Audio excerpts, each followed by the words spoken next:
Thank you, Mr. Chairman. All of our regulators have conceded that our largest banks are still too big to fail.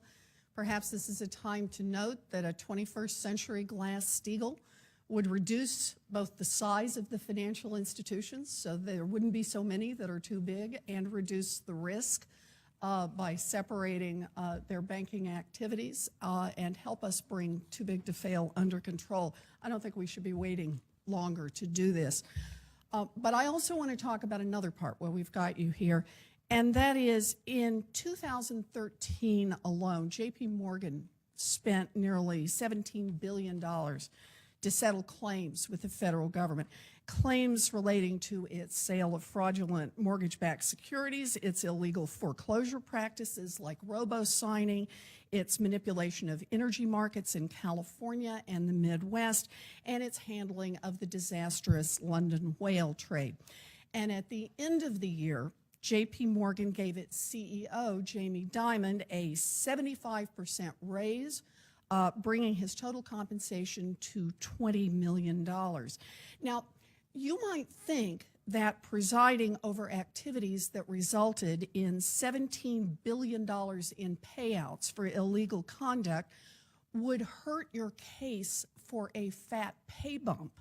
But according to the New York Times, members of the J.P. Morgan Board of Directors thought that Jamie Dimon earned the raise, in part, and I'm quoting here, by acting as chief negotiator as J.P. Morgan worked out a string of banner government settlements.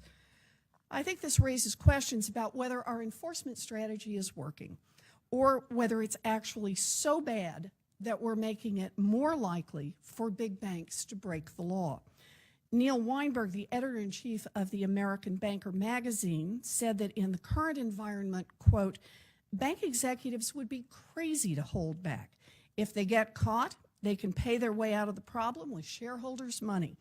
And if their misdeeds pay off as expected, the profits will goose their pay. I'll add, even if they do get caught, the executives might still get a raise. So here's my question. Does anyone on this panel seriously think that the government's current enforcement system for financial crimes is actually working in the sense of deterring future law breaking? Anyone? Well, I think we're going to have to wait and see, Senator, as to whether the magnitude of those fines will in fact have a deterrent effect going forward. As you noted, any dollar paid in compensation to any employee comes out of the capital available for distribution to shareholders. I'm not quite sure I'm following the last point, though, Governor Tarullo. Jamie Dimon got a raise after he negotiated $17 billion to pay off for activities that were illegal that he presided over. So I'm not quite sure how this is a deterrent for other CEOs. Again, I'm not going to comment on the specifics of that case, other than to make the point that I don't know whether it's going to be a deterrent. I can say from our point of view, we are concerned with the healthy capitalization of the firm, and the question in making sure that no payment of executive compensation or distribution to shareholders threatens that. The issue of between the shareholders and the executive, as long as it does not run afoul of those sort of safety and soundness considerations, that's not something that we get directly involved in. I don't know if you're asking whether you think the fines need to be even larger. So, no, the question I'm asking is whether or not there's adequate deterrence to prevent the largest financial institutions in this country from breaking the law. And I'm just reading what evidence we have to go on right now.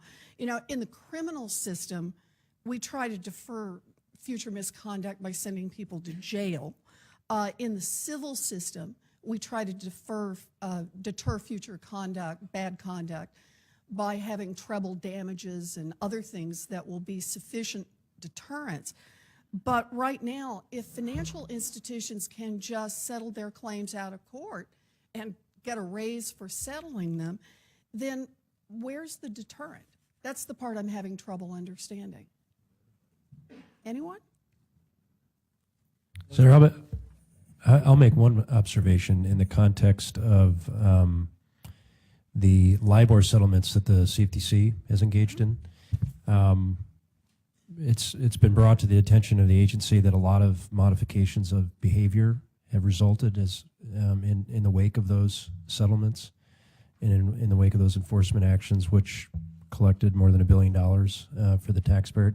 I'm not suggesting that there might not be other ways to enhance our enforcement program or the enforcement program of other regulatory agencies, but there does seem to be some modification of behavior that's very, very positive for the markets. Well, I'm glad to see there's some modification of behavior, but we have to worry about this. You know, I want to say I thought that SEC Chairwoman Mary Jo White took the right step when she changed the SEC's no admit, no deny rule so that there was at least less room for financial institutions.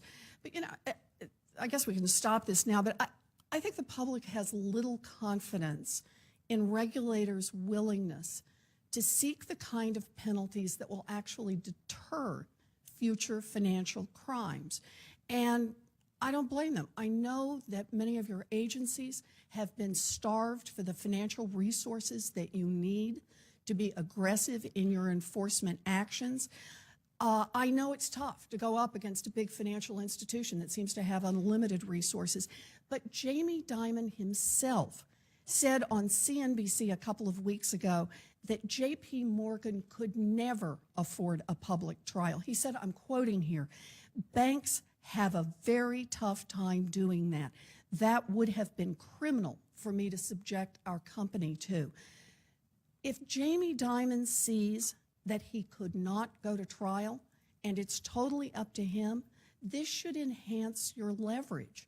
It tells me that if regulators are even slightly willing to take a large financial institution to trial, that will have an impact on future behavior of these financial institutions and on the meaningfulness of any settlement. Until that time comes, I am not confident that our enforcement system is doing nearly enough to protect the public from financial crimes. Thank you, Mr. Chairman.